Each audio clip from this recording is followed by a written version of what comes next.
SMT divergence on Nasdaq and ES, that is S&P 500.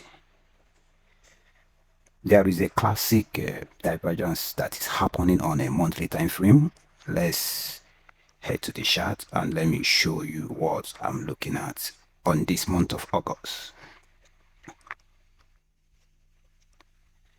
This is a NQ, Nasdaq. You see the month of June, we have a candle here, the low of month of June and the high of month of April. Price came back to the moon, swipe immediately and reversed back.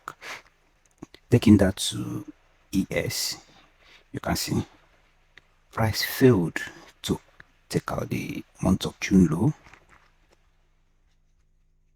Then not only it failed to take out the month of June low, there is a inside bar on this month of July that just ended. So price came back, failed to take the previous month, that is a June low, then immediately reversed high. Keeping the chart the way it is right now, let's look at COT reports, what is saying on these two particular pair. If we watch very closely right now, the open interest, market participants, like they had like a 8k more participants enter into the market from previous week that reports. Then on the long side of the market, we have a more longer position be added.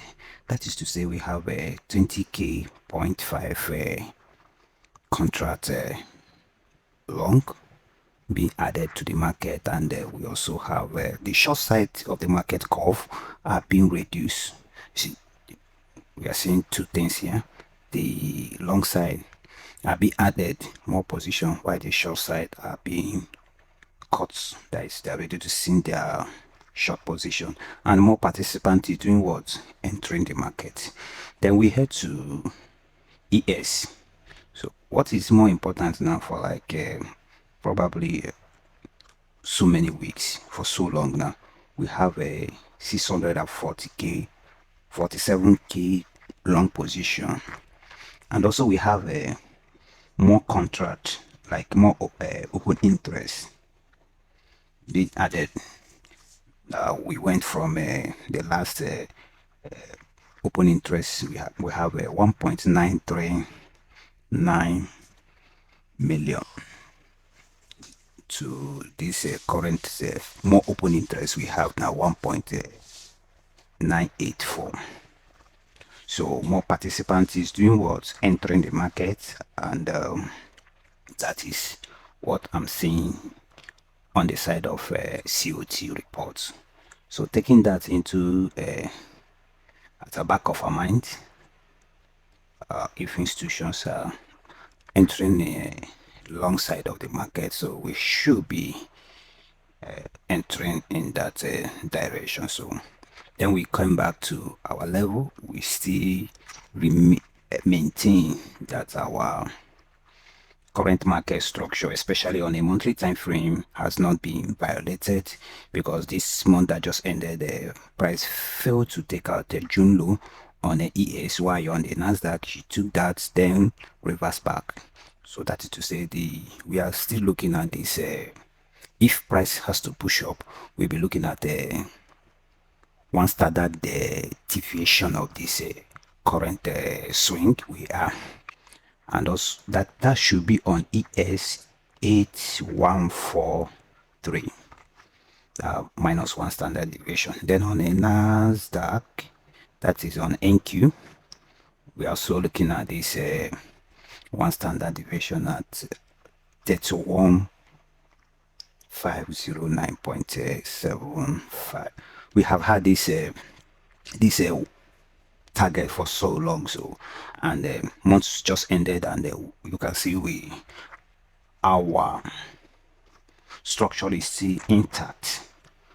So we should be leaning towards that this month of August. And mind you, anything can happen in market. Anything can happen tomorrow. One news can mess up every analysis.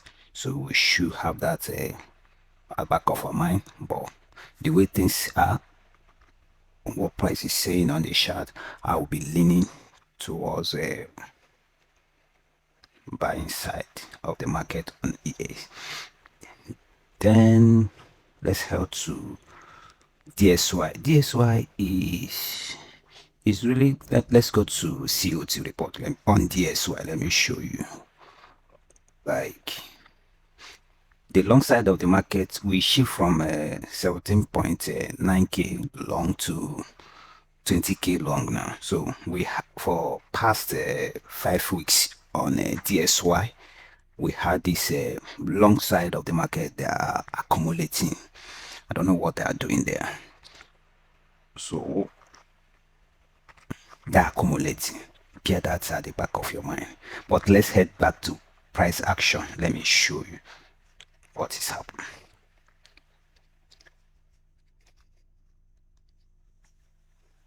On a monthly time frame, on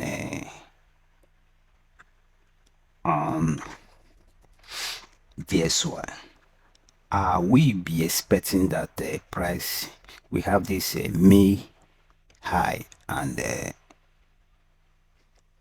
July low. So there is a fair value gap there. Price can come there and tap into the level and use that as a support to push price high. So that will be where I will be looking from reversal to keep pushing price high, because already we have on COT report, institutions are doing what? Accumulating. They keep accumulating for past 5 weeks now. So we should be very, very conversant with that. And that is basically that for monthly side of market.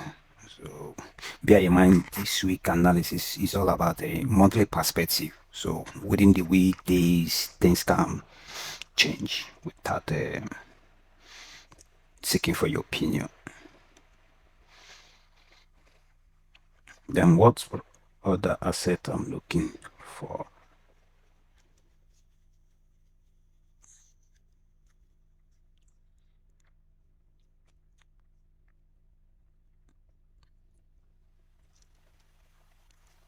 And on Euro, on monthly time frame, on monthly perspective, we be watching what price we do here also. Basically, if I'm bullish on DSY, I will be bearish on Euro, pounds, and what have you. So bear that in mind. But on Euro, that same fair value gap that I highlighted on DSY. So I'll also be looking at that same fair value gap. Look, price can use that as a support or as a resistance to do whatever he pleases to do.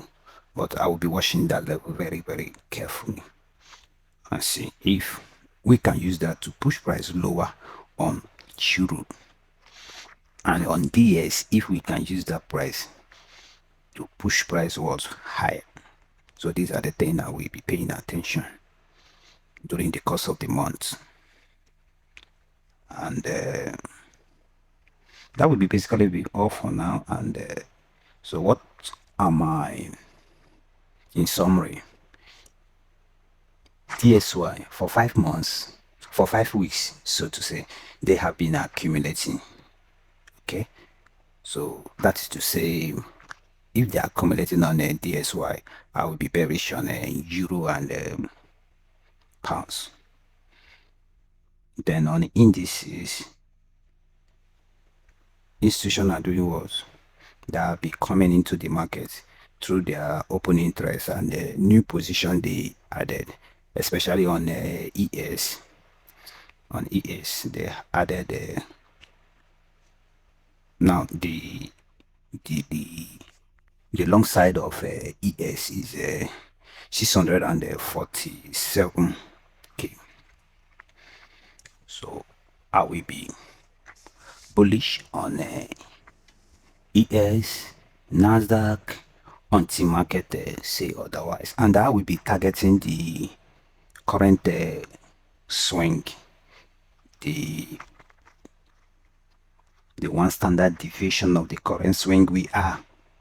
I will be targeting that if we continue to push price higher. Alright, that will be all for now. If you have not subscribed to this channel, hit the like button and subscribe. Stay smart and be safe.